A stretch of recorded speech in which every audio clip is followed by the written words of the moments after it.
The goal is to make sure that we practice in a way and build a roster in a way and develop outside skills and inside skills in the game in a way that eventually allows us to go to one international. Today is Monday and Vitality just took on Team BDS in the LEC playoffs. Unfortunately, just lost one win and 2 losses against them, and they are now heading down to the loser bracket. I'm in the presence of Vitality's Pad today, the assistant coach of the team. How are you doing? I'm good.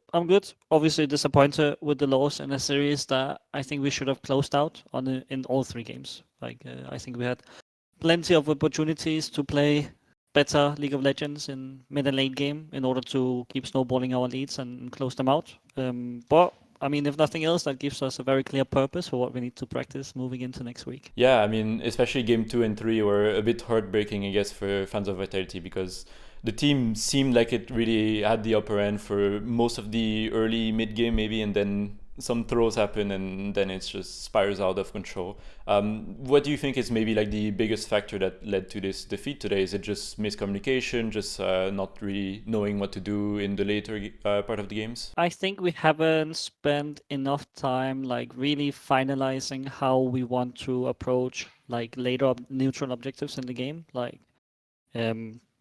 Without going into too much details. I think like our Drake and Baron approach was really lacking today, and it showed because that's where they sort of turned the game around multiple times.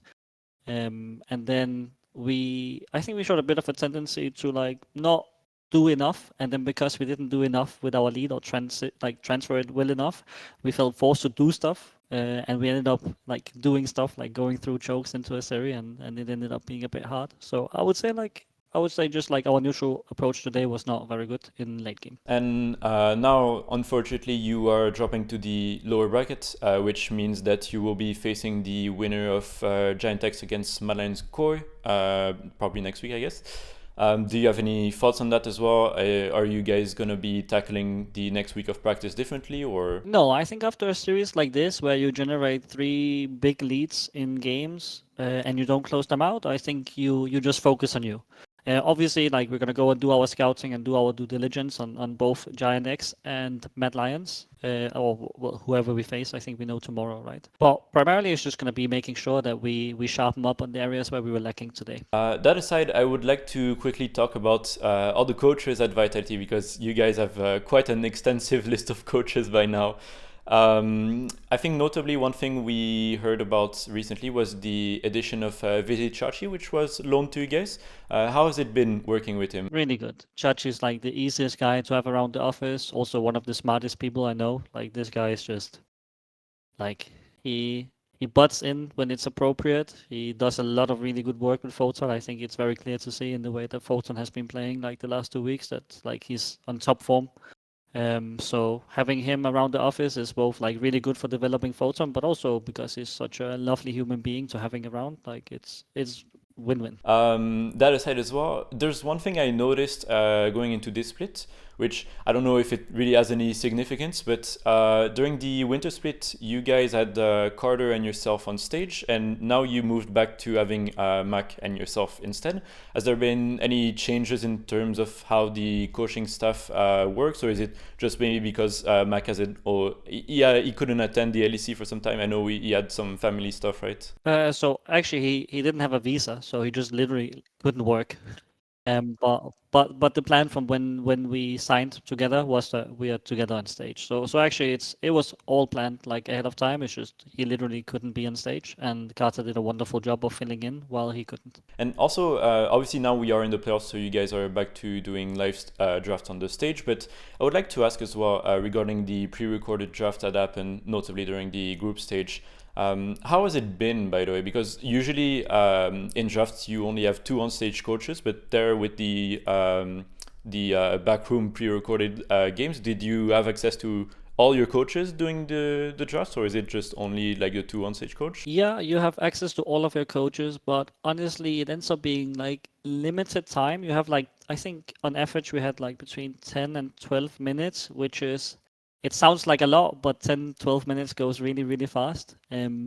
So I would say like for the most part we could make good use of it in terms of making sure that we catch the positional coach 1-to-1 and we talk about the matchups and I guess the thing we had the most time to really explore was level 1. That's the one that we could feel where like that was different from then to today is like just how much time we actually have to think about how we want to plan out our early game.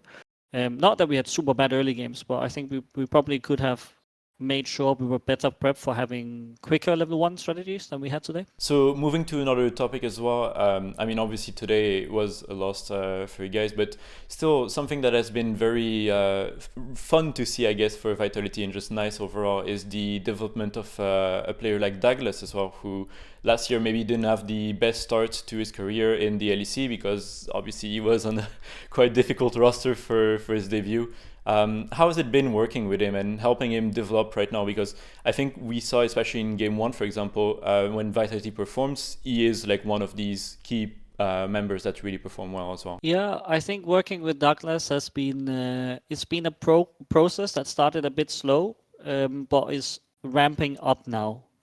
I think he struggled a lot in winter with adding new champions, which ultimately led to us like having to not having to, but being slightly soft locked in how we approach draft. Where you can see like in this split, he plays Jax, he plays like Volibear, he plays Maoka, he plays Rill. So I think like Daglas has done a really good job of making sure that he added new champions. And then I think the biggest thing is actually just how willing he is to make sure that he learns from Hilly.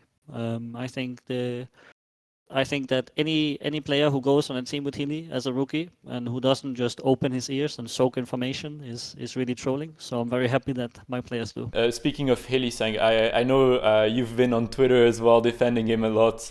There's been some very mixed opinion about this player, obviously. I mean, he's known as a very high risk player, I guess. He knows how to like pressure and like put some people under heels, I guess, on the map, but like yeah, what do you think, by the way? Do you have anything to say to all the haters, I guess, for Hylissang? No, I think I've said enough. I've said enough, and I think that like Max and my plan for how we want Vitality to look in year 1, year 2, year 3 is like it's gonna show itself. Like at some point, it's not gonna be easy for the haters to hate on Hilly because like we are developing the team in a way that will naturally play the style that he wants to play, and you know he's our in-game shot caller. So like if something is looking mismatched, it's either on him not communicating well enough ahead of time, or it's on coaching staff not making sure that the team is on the same page. So I think just watch. That's it. I mean, we heard in your other interviews as well, and obviously you are contracted with Mac until the end of 2026. So this is a long-term project, and I think you said as well that your end goal was maybe to get a very good performance at Worlds, right? I've gone to Worlds 3 times now, and I've had my ass kicked 3 times now. And while it's fun to win LEC, I imagine it would be more fun to be competitive at an international event. And I think that making sure that the process for becoming good internationally is what's the most important for us. It's not being great in Winter Split. It's not winning Spring Split. Obviously, if we do, good job. Unlucky EU, but it's really process focused because we want to be good when it makes sense and when we've had time to make sure that we implement all of the strategies and approaches to League of Legends that everyone agrees on. Yeah, I mean, can we hope that Vitality is going to be the team to break the curse of EU, I guess, internationally then? That's the goal.